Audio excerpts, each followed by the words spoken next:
Cancer में researches इतनी frequently और फास्ट होती हैं कि जो 10 साल पहले हमने सुना था कि कैंसर की ट्रीटमेंट थी, वो इस वक्त चेंज हो चुकी है। यानी हमारी जो नॉलेज है वो दिन ब दिन ऑन्कोलॉजी में चेंज हो रही है। एंड डॉक्टर मुनव्वर को आज बुलाने का मकसद ही यही है कि वो हमें फ्रेश पीस ऑफ नॉलेज, जो कि ये बहुत ही यंग कंसल्टेंट होंगे, one of the most young in our group, तो आज हम इनसे पूछेंगे कि what is cancer, can you describe to us? या श्योर। अगर आप चाहती हैं इजी लैंग्वेज में समझना तो आई विल से बहुत आसान अल्फाज में समझाइए जी। So cancer is the growth of abnormal cell in an uncontrolled way.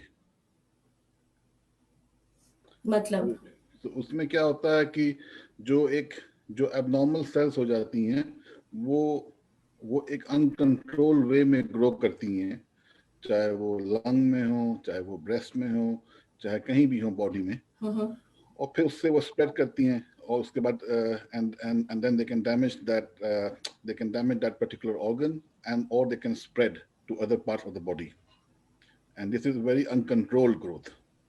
सही। तो जहां तक मुझे समझ में आता है वो ये है कि जो बॉडी के अपने ही सेल्स होते हैं, नॉर्मल सेल्स, वो एबनॉर्मली ग्रो कर रहे हैं, यही मतलब है आपका? जी। और वो अपनी ही बॉडी को डिस्ट्रॉय कर रहे होते हैं, ओवर ग्रो बिल्कुल कर रहे होते हैं बॉडी के अंदर। बिल्कुल सही।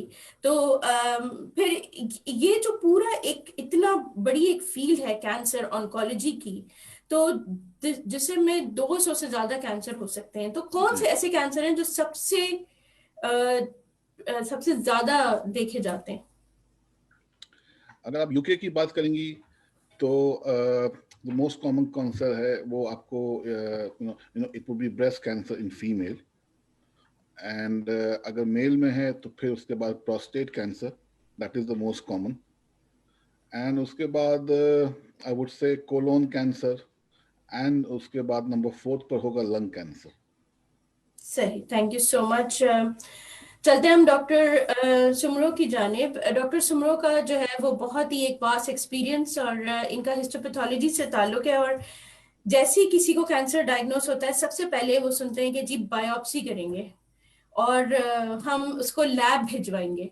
तो पेशेंट्स को नहीं पता होता कि उस लैब में और उस वो बायोप्सी है वो क्या चीज है और उसके साथ क्या होने जा रहा है। डॉक्टर सुमरो, आप थोड़ा सा हमें इसका बैकग्राउंड दें और हमें आसान लफ्जों में समझाएं कि व्हाट इज दिस। तो सबसे पहले तो कैंसर सेल को यूं समझें कि नॉर्मल सेल से डिफरेंट है, अनकंट्रोल्ड है, और उसके अंदर डीएनए चेंज हो चुका होता है। जब डीएनए चेंज हो चुका होता है तो उस सेल को, जो आपकी बॉडी के अंदर पुलिसमैन है, जैसे P53 है, वो उसको कुछ भी नहीं कर सकता। समझें कि ये सेल्स दहशतगर्द हैं जो ब्लड स्ट्रीम में आ गए हैं, अनकंट्रोल्ड तरीके से घूम रहे हैं, और उनको पुलिस भी कुछ नहीं कर पा रही है, क्योंकि अपने ऊपर वो प्लेटलेट्स और आपके नॉर्मल सेल्स चढ़ा लेते हैं। तो ऐसा जो पुलिसमैन है वो ये समझता है कि ये अपने ही लोग हैं, तो वो हाइड करके सर्कुलेशन में आ जाते हैं, और फिर वो अपनी अपनी कॉलोनीज को सेट करते हैं, लिवर में, बोन मैरो में, ब्रेन में, जहां जहां उनको मौका मिलेगा वो अपने सीड्स या कॉलोनी सेट करेंगे, और वो फिर अनकंट्रोल्ड तरीके से डिवाइड होते रहेंगे।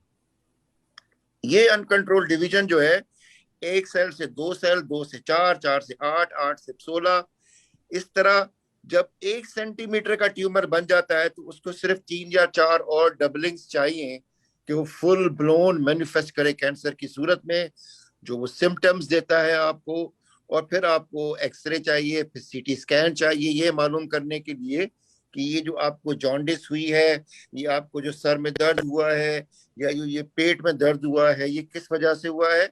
और सीटी पे फिर पता चलता है कि भाई वहां पे ग्रोथ आ गई है, और ग्रोथ को ही हम कैंसर कहते हैं। सही। अब जो है वो स्पेशलाइजेशन बहुत ज्यादा हो गई है, तो हिस्टोपैथोलॉजी भी डिवाइड हो गई है। न्यूरोपैथोलॉजी ब्रेन ट्यूमर्स को देखती है, मैं लंग कैंसर का स्पेशल हूँ, मैं लंग कैंसर को देखता हूँ। कुछ लोग जीआईटी के होते हैं, वो इंटेस्टाइन और स्टमक को देखते हैं। कुछ स्किन कैंसर्स को देख रहे होते हैं। कुछ पैथोलॉजिस्ट का काम ब्रेस्ट कैंसर को देखना है। कुछ कुछ का किडनी कैंसर्स को देखना है, कुछ का गायनी के कैंसर्स को। तो हमारे पास सिर्फ नॉटिंघम में 30 कंसल्टेंट हिस्टोपैथोलॉजिस्ट हैं जो मुख्तलिफ टीमें बना के मुख्तलिफ ऑर्गन्स की बायोप्सीज उनको भेजी जाती हैं, जो वो प्रोसेस करते हैं, स्टेन करते हैं और माइक्रोस्कोप के नीचे देख के बताते हैं कि किस टाइप का कैंसर है, किस किस ऑर्गन का कैंसर है, और वो ऑर्गन का कैंसर है तो उसकी टाइप क्या है, और उसकी टाइप के बाद उस पे और कुछ मजीद मॉलिक्यूलर मार्कर्स और इम्यूनोहिस्टोकेमिस्ट्री कैसे की जा सकती है। सही, तो बेसिकली आपका जो है फाइनल एक स्टेज आता है सारी इन्वेस्टिगेशंस के बाद, and your verdict is the final verdict. So you समझे कि जैसे आपने चावल बनाए हैं, पुलाव बनाया है, उसका नमक आपने चखना है, तो आप क्या करते हैं, एक चम्मच में चावल डाल के और उसको खाते हैं, और उससे आपको अंदाजा होता है कि कितना नमक है। बायोप्सी भी वही चीज है, एक बहुत बड़ा ट्यूमर है, आपने उसके कुछ सेल निकाल के ये बताना है कि ये किस टाइप का कैंसर। तो डॉक्टर मुनव्वर आपकी तरफ चलेंगे पूछने के लिए कि क्या रिसर्चेस, मतलब क्या रिसर्च की तरफ तो नहीं जा रहे हैं अभी क्योंकि वो बहुत बड़ा एक वो है, लेकिन ट्रीटमेंट वाइज आपको क्या लगता है कि किस तरह से ये कंट्रोल कर रहा है इस वक्त कैंसर को? जी, अब इधर आजकल पिछले 4-5 साल में कंप्लीट एक there has been a massive paradigm change in treatment. जब से इम्यूनोथेरेपी आई है, वो क्या करती है कि आपकी बॉडी की अपनी इम्यून सिस्टम को ही स्टिमुलेट करती है और ट्रिगर करती है और फिर कैंसर को हिट करती है। आज से फॉर एग्जांपल 10 साल पहले मेन जो स्टे था of treatment was mainly chemotherapy.